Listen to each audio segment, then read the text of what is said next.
আজি সকলে কয় অমুক কৰিব নালাগে তমুক কৰিব নালাগে এবাৰ লুৰিণ গগৈ কৈ দিয়ক নাম যে মই ইলেকশ্যনো নেখেলো জুবিনৰ ন্যায়ৰ কাৰণে ডুপ্লিকেট ন্যায় পাৰ্টিটোৱে কৈ দিয়কচোন মই ইলেকশ্যন নেখেলো বুলি ইটো হ'ব নালাগে সিটো হ'ব নালাগে লগত ইলেকশ্যনো নুঠো বুলি কৈ দিয়ক কয় বোমা ফুটাব নালাগে পূজা কৰিব নালাগে ইটো কৰিব নালাগে সিটো কৰিব নালাগে লুৰিণজ্যোতি গগৈয়ে কৈ দিয়ক এবাৰ ইলেকশ্যনো মই নেখেলো দুখতে সেইটোতো নকয় এই গোটেই ডুপ্লিকেট যিটো ন্যায় পাৰ্টি তেওঁলোকৰ লক্ষ্যটোৱে হ'ল ইলেকশ্যন কিন্তু আমি হৈছো অৰিজিনেল ন্যায় পাৰ্টি জুবিনদাৰ ন্যায়ৰ লগত ইলেকশ্যন খেলা নেখেলা কি সম্পৰ্ক আছে মই বুজি পোৱা নাই এইটো এটা প্ৰমাণ কৰে আপোনালোকক ইয়াতকৈ আৰু কি ডাঙৰ প্ৰমাণ লাগে ৰাজনীতি কোনে কৰি আছে নিৰ্বাচন খেলা নেখেলা ভোট ৰাইজে দিয়া নিদিয়াৰ লগত জুবিনদাৰ ন্যায় প্ৰতিষ্ঠাৰ সংগ্ৰামৰ কি সম্পৰ্ক আছে মুখ্যমন্ত্ৰীৰ এই কথাই প্ৰমাণ কৰে যে হিমন্ত বিশ্ব শৰ্মাই জুবিনদাৰ এই কথাবোৰক লৈ ৰাজনীতি কৰিব কৈছে ৰাজনীতি কোনে কৰি আছে ৰাজনীতি যদি কৰি আছে মুখ্যমন্ত্ৰীয়ে কৰি আছে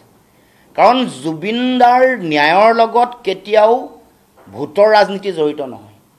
জুবিনদাৰ ন্যায় প্ৰতিষ্ঠাৰ লগত কেতিয়াও নিৰ্বাচন জড়িত নহয় এইবোৰ কথা কোনে কৈছে মুখ্যমন্ত্ৰীয়ে কৈছে আৰু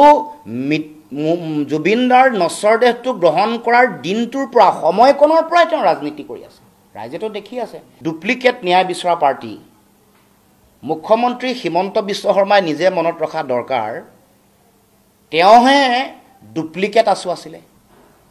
তাৰপিছত তেওঁ ডুপ্লিকেট আলফা হ'ল তাৰপিছত তেওঁ ডুপ্লিকেট কংগ্ৰেছী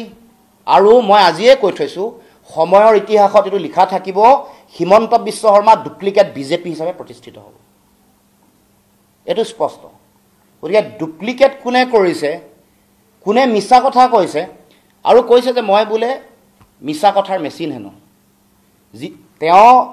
গোটেই জীৱনটো মিছা কথা কৈ কৰিছে তেওঁ মিছা কথাৰ তেওঁ মেগা ফেক্টৰী এটা মুখ্যমন্ত্ৰী ডাঙৰীয়াক কৈছোঁ আপোনাৰ আৰু বহু কথা ক'বলৈ বাকী আছে কোৱা নাই কাৰণ আমি লাহে লাহে কৈ আছোঁ আপোনাক চাই আছোঁ আপোনাৰ গতিবিধি আপুনি ক'লে গ'ল যিদিনাখন জুবিনদা মৃত্যু হ'ল মৃত্যু হোৱাৰ পিছত ক'লে গ'ল কি কৰিলে কি নাই এইবোৰ চব ক'বলৈ বাকী আছে এইবোৰ কৈ আছোঁ আপোনাক ৰ'ব দুদিন দিয়ক ধৈৰ্য ধৰক আপোনাক ৰাইজে গম পাইছে লাহে লাহে আপুনি কি হয় কি নহয় কৈছোঁ নহয় গতিকে আপুনি অলপ ধৈৰ্য ধৰক আৰু যদি আপুনি মানসিকভাৱে বা শাৰীৰিকভাৱে একেবাৰে ভাগৰুৱা হৈ পৰিছে আপুনি অস্থিৰ হৈ পৰিছে আপুনি অকণমান জিৰণি লওক